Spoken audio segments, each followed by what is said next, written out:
Welcome back tonight to State of the Nation with me, Matt Goodwin. Now, the Prime Minister, Sir Keir Starmer, is on his way to the United States of America for his meeting tomorrow with President Donald Trump.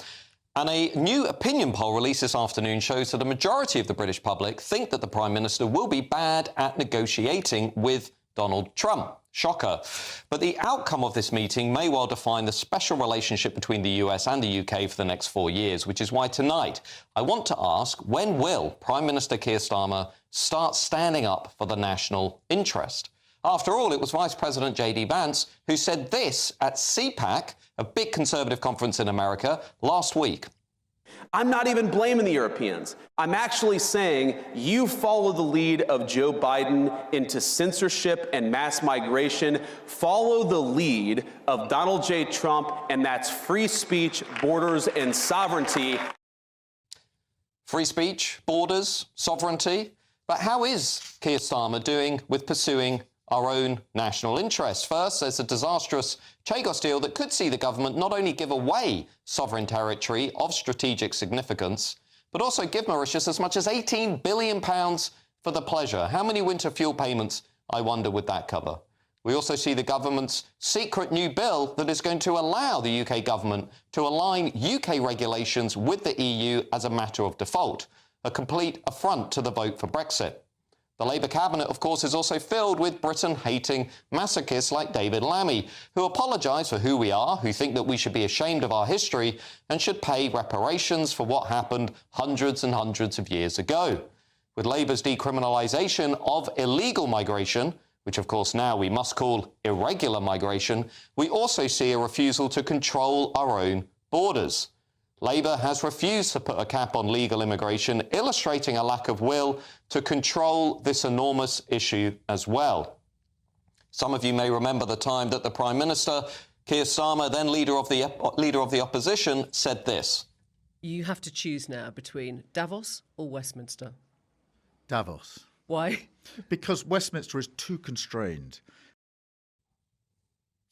I'd really like to know if Keir Starmer still believes that, and I wonder what Donald Trump would make of it too. Does he think that the true source of power in this country are the elites in Davos, or does he think the true source of power in this country are you, the tax-paying, hard-working people? The sooner the Prime Minister realises that J.D. Vance was right, that the biggest threat to the UK is not China or Russia, but is actually coming from within our own societies, the propensity to curtail freedom in the name of liberal orthodoxy, and that we must pursue the national interests, the sooner the special relationship can be reinvigorated and we can see the return of the UK's relevance on the world stage. As ever, let me know your views via gbnews.com/yoursay or tweet me at GoodwinMJ. But I'm joined now by the director of the Margaret Thatcher Centre for Freedom at the Heritage Foundation, live from Washington, D.C., Niall Gardner. Niall, an enormous moment for Keir Starmer. The first time he's sitting down with Donald Trump since the election victory. Some, of course, will be wondering why it's taken so long for our Labour Prime Minister to meet with Donald Trump. Could you give us a sense as to how Team Trump are going to be approaching and thinking about this important negotiation with Keir Starmer?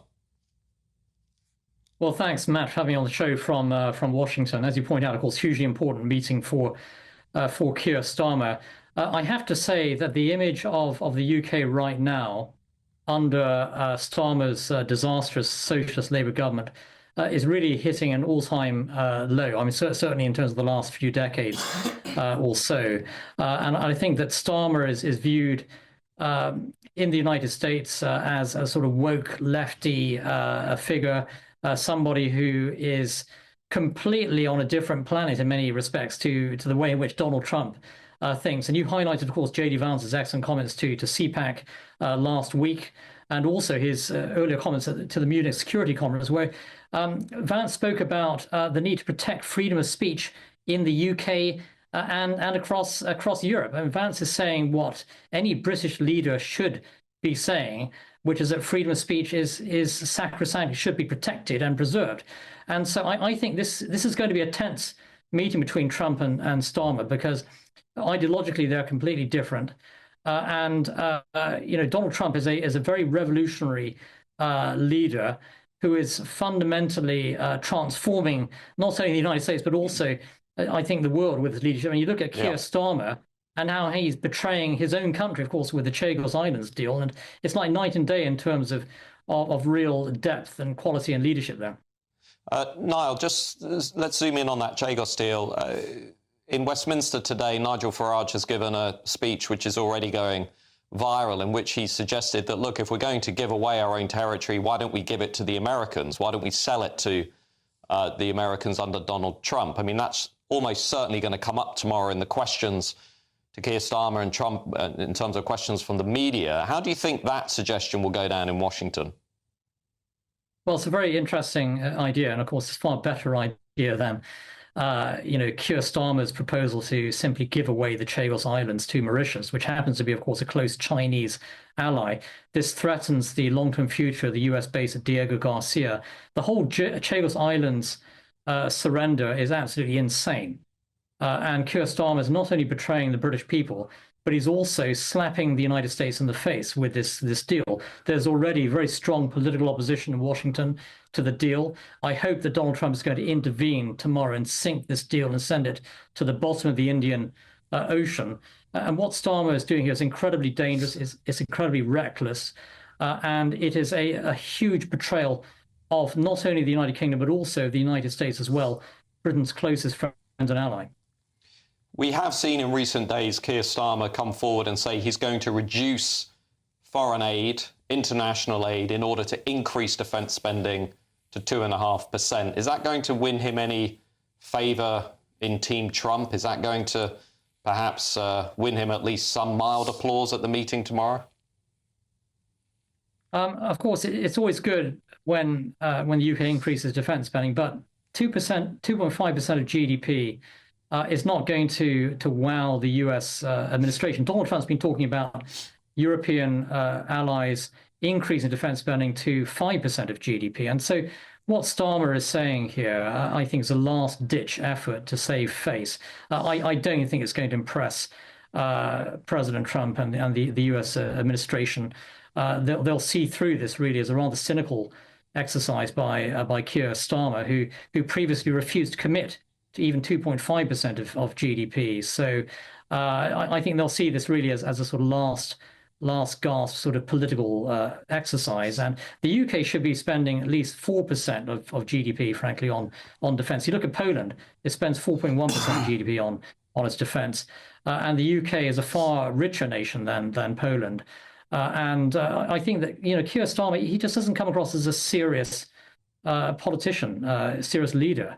Frankly, he's a million miles away from Winston Churchill or Margaret Thatcher. It's very sad, actually, that he's the Prime Minister today. Well, Niall Gardner, thanks for your analysis. We'll look forward to reading more of it tomorrow as this historic meeting unfolds. Now, I want to bring in my panel, Patrick O'Flynn and Aaron Bastani. Patrick, what are you going to be watching tomorrow? What are you going to be keeping your eyes on? Well, I'm certainly hoping that the Chagos deal collapses.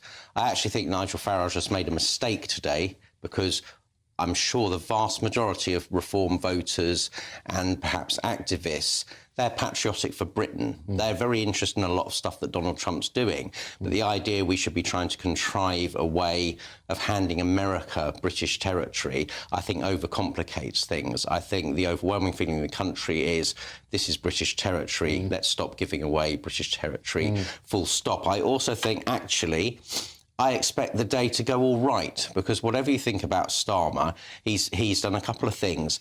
He's not bad-mouthed Donald Trump in public at all, despite obvious differences. I think that's psychologically quite astute and very disciplined. And again, the announcement on defence spending, I think, will go down well to a certain extent. And, other ministers have even kind of bigged up Donald Trump. And I'm sure, again, Prince of Darkness, Peter Mandelson, our new ambassador, whatever you think of him, I think he's quite a high caliber operator, and he will have been doing a lot of behind-the-scenes preparation. So I don't think Keir Starmer will fall flat on his nose tomorrow. I just hope his Chagos disgrace crashes and burns. Aaron, what are you going to be watching? Well, I think it's impossible to know how it will go. I think you made a very compelling argument there a moment ago. What the gentleman said a few seconds ago in regards to British defence spending, saying that we need to be spending 4% of GDP on defence, is just extraordinary. That would be an extra £35 billion a year. And I think this is really important to say, Matt. Well, it's only twice what we're spending on foreign aid. Well, like 15 it's close to 3 times. But the point is this way, and after, by the way, after these cuts, actually, foreign aid is going to be reduced to about 7 or 8 billion. So, which 2/3 of the so it'll be 5 times what's remaining of foreign aid. The UK spends 10% of its government spending on servicing its public debt. Productivity hasn't grown for 18 years. We have a net debt to GDP ratio of about 100%. The fundamentals are very bad. We almost had an emergency budget in January. And I feel like people like that gentleman there, but also, by the way, many people within the government don't understand what is happening to the country, don't understand at the macro level how structurally we're in a very bad place. And Keir Starmer said his first responsibility is national defence, security. I totally agree. But you don't do that, you don't pursue a strategy to ensure national security and defence by creating a debt crisis, which is what you would do, by the way, if we started spending 4% of GDP on military spending when we've got all the fundamentals I just mentioned. But how do you think Donald Trump is going to be viewing this meeting and looking in at the UK from the outside? I mean, we are directly undermining America's strategic interest by selling off the Chagos Islands. The Labour ministers, the Labour Party that you know and have been involved with for a period of time, have been very anti-Trumpian in the things that they've said. I mean, walking in the room, there's going to be a cold breeze, a very noticeable chill in the White House, is there not? Well, 100%. I mean, you had, David Lammy was, Mr. Resistance when it came to the first Trump presidency, although it's really important to say Starmer never got on that train. And I think that probably does count for something with Team Trump.